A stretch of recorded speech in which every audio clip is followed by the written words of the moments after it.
Thank you all for joining us here today. I wanted to hold this press conference at Carmel Mall to highlight our incredible Somali businesses housed here. We have an extraordinary entrepreneurs who have built amazing businesses. Carmel holds a special place in my heart, and I look forward to visiting every time I'm home. This is one of the places I recommend to visitors who come into our town because it showcases our vibrant Somali community. Carmel Mall is home to more than 100 small businesses, and the owners here have seen a significant decline in business since Trump's Operation Metro Surge began. Community members are afraid to go out as a result of the occupation in our city by ICE. Not only is the federal occupation hurting businesses, the president's reprehensible rhetoric has led right-wing grifters to show up here to terrorize our community. It is indefensible. Hurting small businesses is just the tip of the iceberg. Under the Trump administration's so-called Operation Metro Surge, constitutional rights are being trampled, families are being ripped apart, and fear is being weaponized to try to beat us into submission. Federal immigration agents are terrorizing our neighbors, stopping people of color, demanding papers, detaining U.S. citizens, and brutalizing Minnesotans in the name of public safety. But we know this is not about public safety or immigration enforcement. It is state-sanctioned violence and political retribution. What is unfolding in our state is not accidental. It is part of a coordinated effort to target Black and brown immigrant and Muslim communities through fear, racial profiling, and intimidation. This administration's immigration agenda is not about law enforcement. It is about making people feel they do not belong regardless of their citizen status or the law. But our communities shall not and will not be intimidated. In the face of violence, Minnesotans have organized, protected one another, and showed love instead of fear.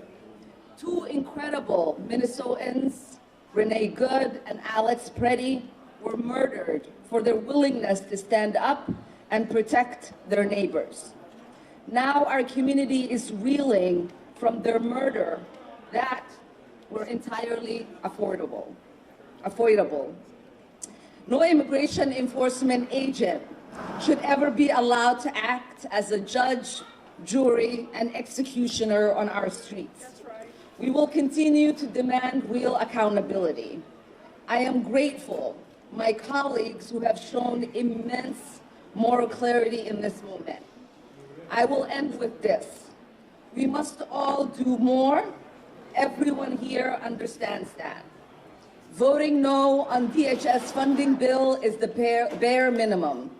Backing the resolution to impeach Kristi Noem is the bare minimum.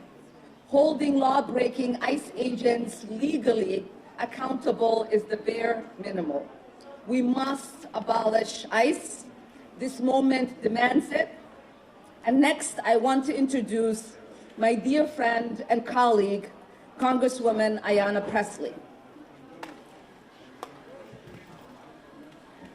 Thank you, Ilhan. Earlier today, we visited the sacred space where Alex Preddy was executed in broad daylight.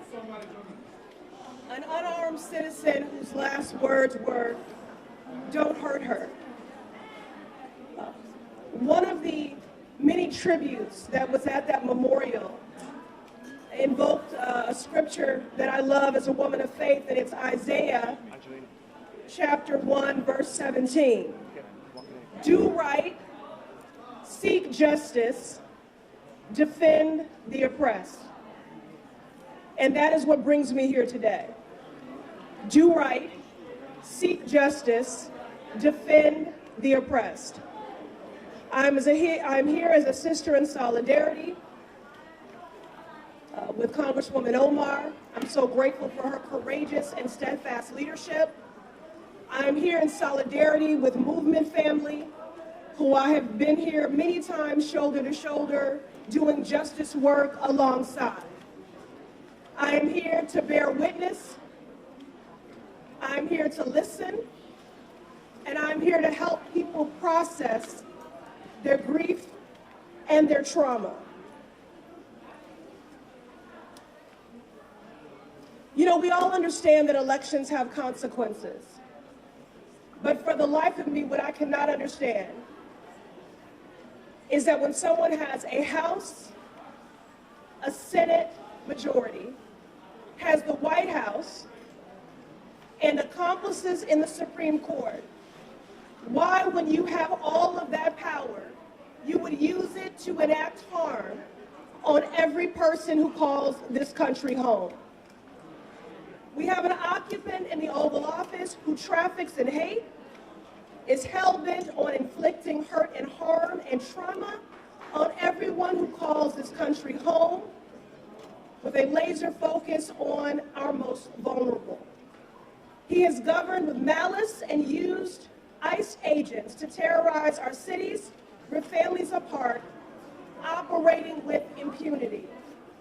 Rogue masked agents who violate people's rights in the name of so-called law and order. Yet they detain, deport, and kill our neighbors in cold blood without due process. To be clear, none of it has kept anyone safe, because it has nothing to do with public safety. Not in Minnesota, not in Massachusetts. It has everything to do with power, with control, with intimidation and oppression. Earlier today, I met immigrants who make this country great, who make this state great, who fled authoritarian regimes in Colombia, Venezuela, Syria, and Nicaragua. They came here for a better life and to make positive contributions, which they do.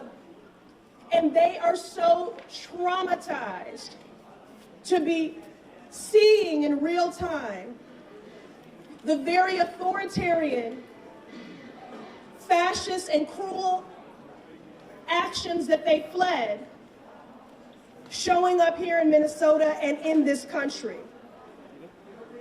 All this has done is traumatize children, delay cancer patients' chemotherapy, devastate small businesses, and leave beloved community members like Renee Good and Alex Preddy dead on our streets. The last time I was here at Carmel Mall, we broke bread together amongst bustling shoppers. It was vibrant, and we laughed over sambusas and drank Somali tea together. Today, it is quiet. Oh. Today, it is quiet. It is quiet because of fear. When we were at Midtown Global Market earlier today, what is it, Lakeside? We learned that Lakeside, Lake Street, home to some 2,000 businesses, majority of which are owned by immigrants, that they are losing $30 million a month. Those are the sort of contributions that immigrants have been making to this economy. I don't know what to do about that.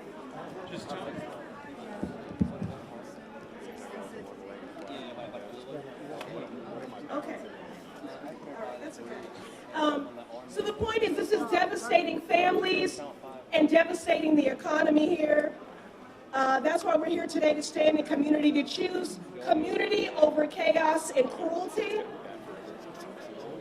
We're here because although there could never be justice, because true justice would mean that Renee Good and Alex Preddy and Keith Porter would still be alive. I'm not sure, guys, what to do here. But there must be accountability. Don't use the mic. Don't use the mic. Okay. Talk without the mic.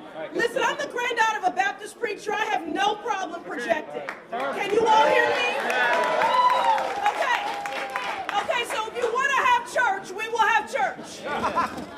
And I mean real church. Not people who speak with a mouthful of scriptures, but walk with a heart full of hate.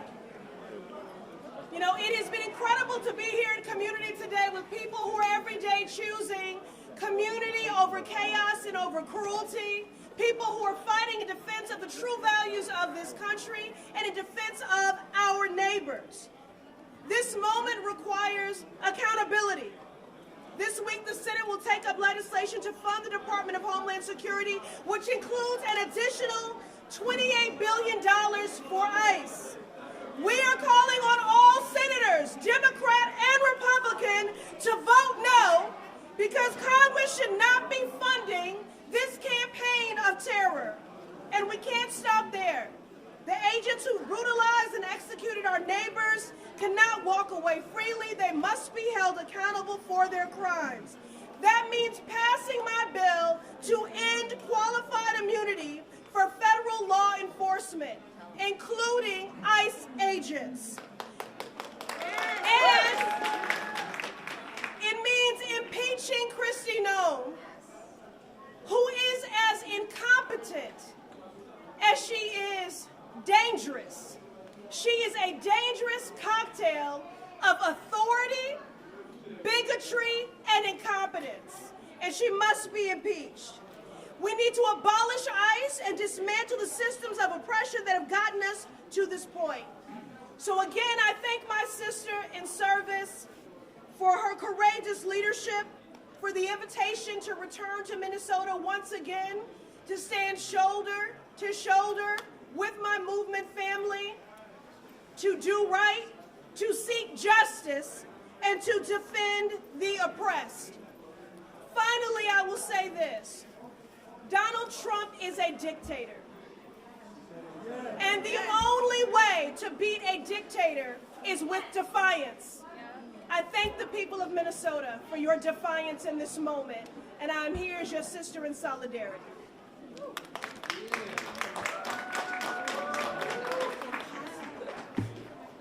Thank you so much, Ayanna Pressley.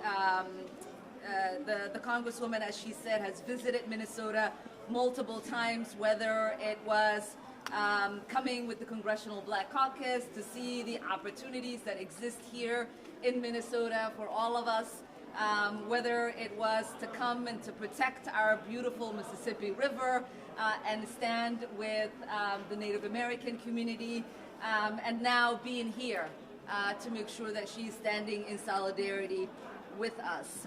Next, I want to call on Minnesota State Senator Omar Fateh, who represents this district.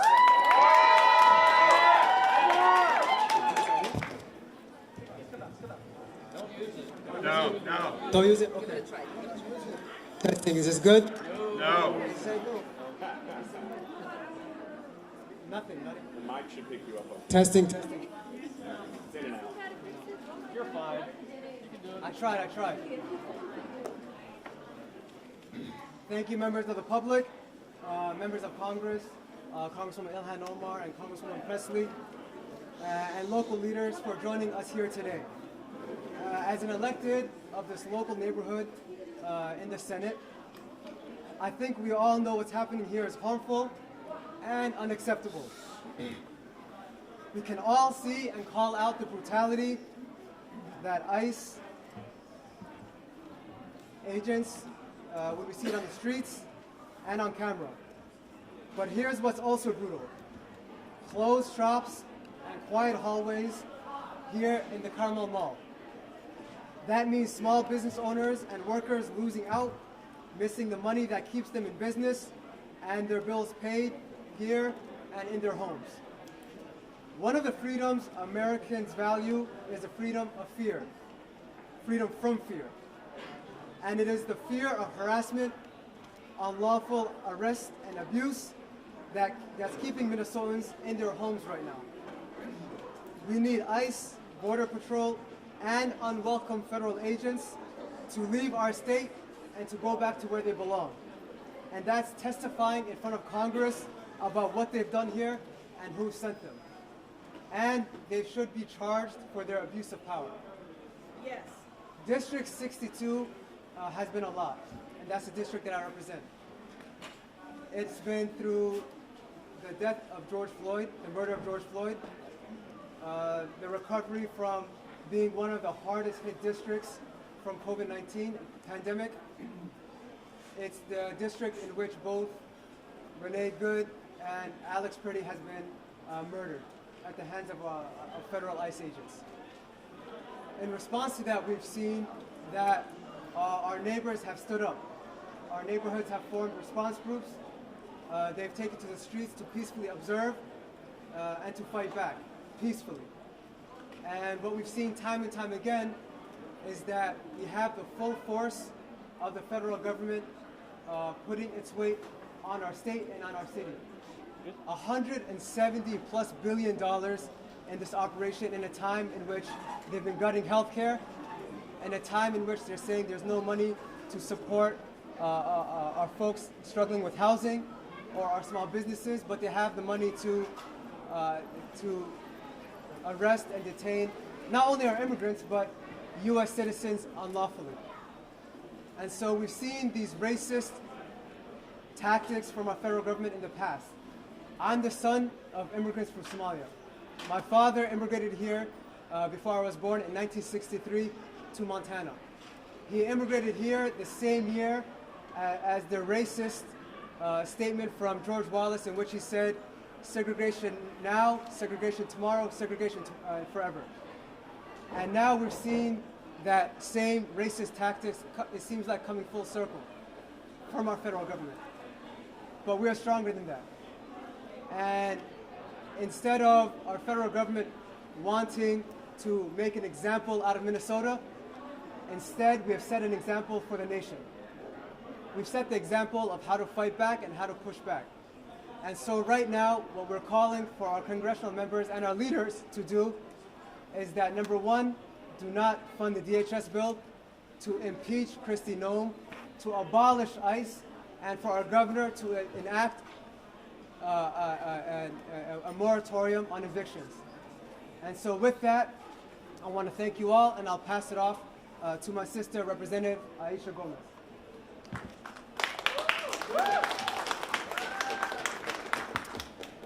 Good evening. My name is Aisha Gomez. I serve as the state representative for District 62A. We're in District 62A now, and as Senator Fata pointed out, we both represent the area where Renee Good was murdered and where Alex Pretty was murdered. Today is day 58 of the invasion of our city and our state by masked secret police acting on behalf of a totalitarian, authoritarian regime on the march. Yesterday, 22 neighbors were charged by complaint in federal court with resisting or impeding ICE. This morning, more than a dozen of them turned themselves in, had a hearing, and are now released. Attorney General Bondi tweeted out their names and photographs of them, inviting vile right-wing harassment of these neighbors. We know what this is.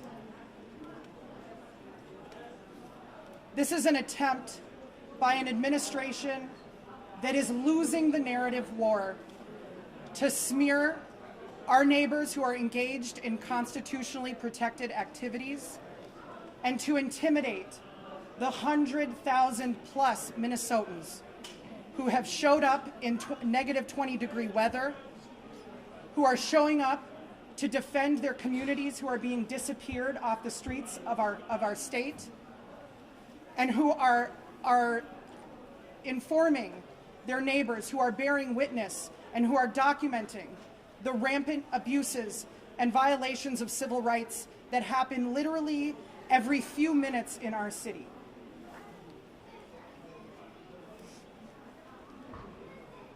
But they don't know Minnesotans. For For the last 58 days, our communities have lived under siege. And for people who don't live here, I think it's sort of an abstraction. But parents walking their kids to school see people kidnapped off the streets.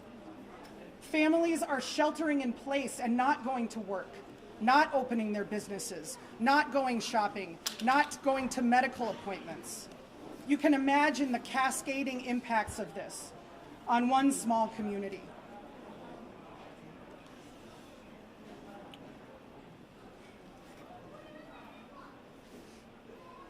Minnesotans will not be intimidated. You cannot arrest all of us. You can come and try, but you are few and we are many. So I invite all Minnesotans on Friday at 8 a.m. to join community leaders, clergy, and those of us standing up to this incursion at the Whipple Federal Building to say to President Trump and Attorney General Bondi, if you want to take these 22, you have to come and take the other tens of thousands of us who are mobilized in this moment.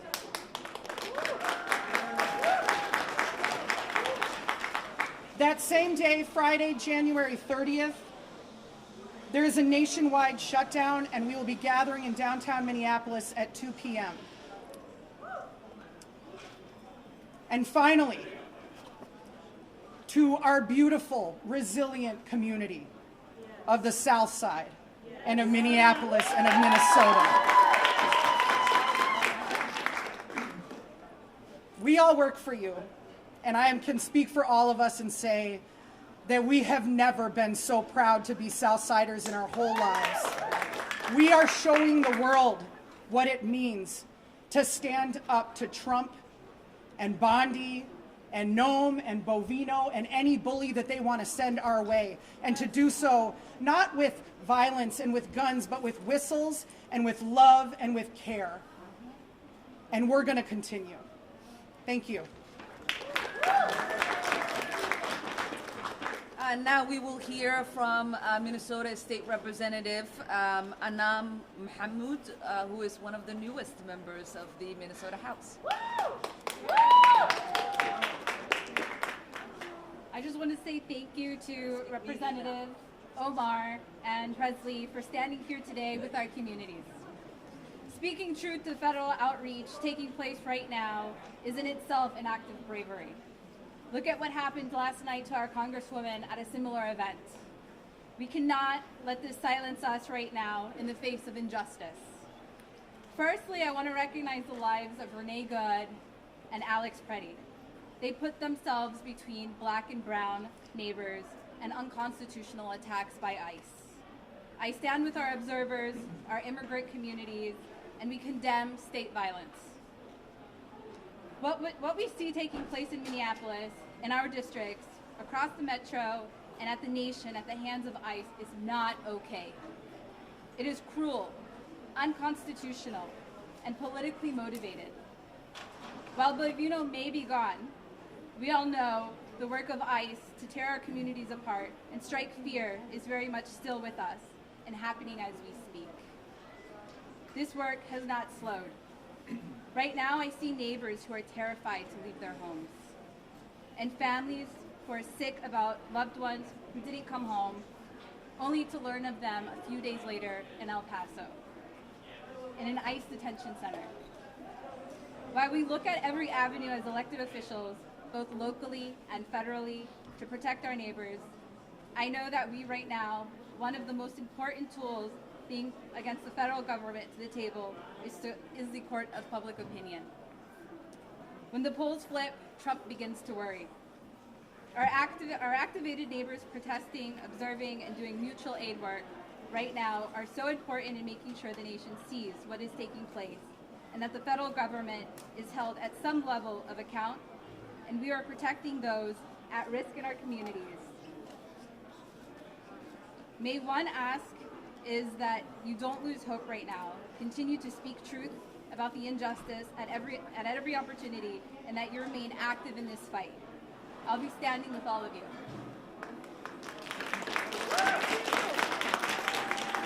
lastly, we will hear from City Council woman Aisha Chaktai, who represents Ward 10, where we are at. Thank you. Good afternoon. My name is Aisha Chaktai. I live in the Whittier neighborhood. I'm a South Sider, just 5 blocks away from the site where Alex Peretti was executed in broad daylight on Saturday morning. I want to tell you a little bit about this neighborhood. Whittier, we affectionately call the International Neighborhood. This is home to one of the youngest communities in our state. The largest census tract of children under the age of 18 live in this neighborhood. We are home to a 90% renter community where a large number of families are cost burdened. We are home here in Carmel Mall, which is the largest cultural mall in the state, where 100 plus businesses serve our community every day. Minneapolis, South Minneapolis, is going through an unspeakable crisis right now. And as we are seeing masked agents of chaos, murderers and child kidnappers come into our community and occupy us and steal and abduct our beloved neighbors, hundreds and hundreds of you are stepping up, and you are getting your whistles and you're getting trained, and you're showing up every day to make sure that not one more family gets taken from us. Not one more family gets stolen from us. In this moment, thousands of families in the Twin Cities and across our state are sheltering at home because the choice in front of them is whether they're going to lose their life or they're going to lose their home come Sunday, February 1st.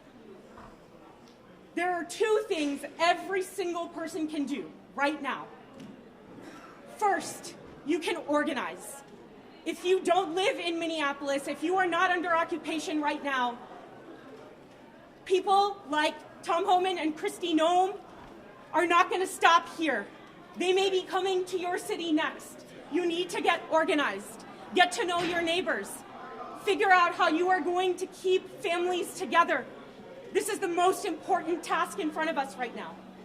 The second thing every person can do is join Southsiders in calling our governor, Tim Walz, former vice presidential candidate, to enact an eviction moratorium right now to help keep families together, help keep families in their homes.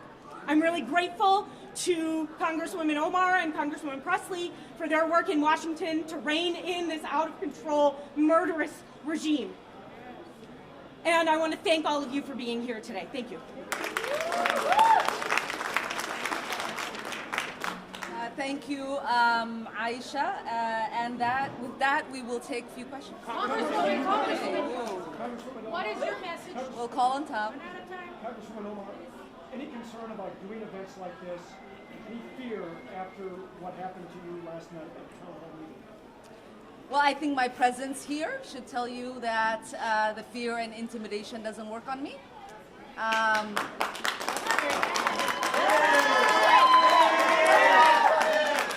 And you know, you and I have talked about this many a times. This the president's rhetoric, the attacks from him since I've gotten into public office from the right wing has always been really to stop me from being in public service, to intimidate me, to make me want to quit. And my only message is it hasn't worked thus far and it's not going to work in the future. Congresswoman, blame this rhetoric for what happened last night. I'm wondering what, if anything, you've heard from your Republican colleagues. You know, blame is very interesting, but facts are more important. And what the facts have shown since I've gotten into elected office is that every time the President of the United States has chosen to use hateful rhetoric to talk about me and the community that I represent, my death threats skyrocket. for 4 years when he was in office. The first 2 years I was state rep. And the last 2 years I was a member of Congress. It was maybe my second or third week when he started attacking me. I became a freshman who nobody should have actually known I existed because I wielded no power, to having the most death threats of any member of Congress. To the point where I had to have 6 Capitol Police officers providing 24-hour detail to me and my family. He left office. Well, he was defeated. And Biden got elected. And for 4 years, it almost plummeted. Then he came back into office, and he reassumed his vitriol. And now, my death threats are the highest of the members of Congress. And last night, the man that attacked me was specifically upset that Trump's order to deport Somalis was not yielding enough deportations of Somalis. So he wanted to come get the person he thought was protecting the Somalis. Well, we are protected by the Constitution. That's right. I'm sorry to tell you the truth. We are protected by the Constitution. And so I do believe that the facts of the situation are that I wouldn't be where I am at today, having to pay for security, having the government to think about providing me security if Donald Trump wasn't in office and if he wasn't so obsessed with me. It is ironic that just last night he was on stage moments before I was attacked, talking about me. And then when asked about my attack, he said, I don't think about her. Does he not remember? Is he suffering from dementia? How do you spend 20, 30 minutes on stage obsessing over me by name multiple times, and then moments later say, Ilhan Omar? I don't think about her. So hopefully that answers your question. We'll take one more question. We'll take one more question from the Somali reporters. Ilhan, last night what happened was shock to us. You're not going to ask in Somali? Okay. And xalay waxaan ugu dhacay arrin weerar lagugu soo qaaday. Anigu meesha ayaan fadhiyay. Ninkaasi feerka aad u sii leexsay. Marka dagaal ma baratay masaacid. Adigaa rabo inaad furtid. Well, liban aniga was naqaana. Okay, but inta dad oo Soomaali yaqaano way og yihiin dagaalka inaan ku fiicanahay. Way og yihiin haddee gabdhaha Soomaalida oo wiilal walaalo la soo koro inay barteen sidii qof la iskaga dhiciyo. Marka waxaan leeyahay haddii uusan security-gayga ninkaas dhulka ula dhici lahayn gacanteeda way gaari lahayd. Marka nasiib uu leeyahay in a iga celiyeen. Yeah? Okay, thank you everyone. Have a good day.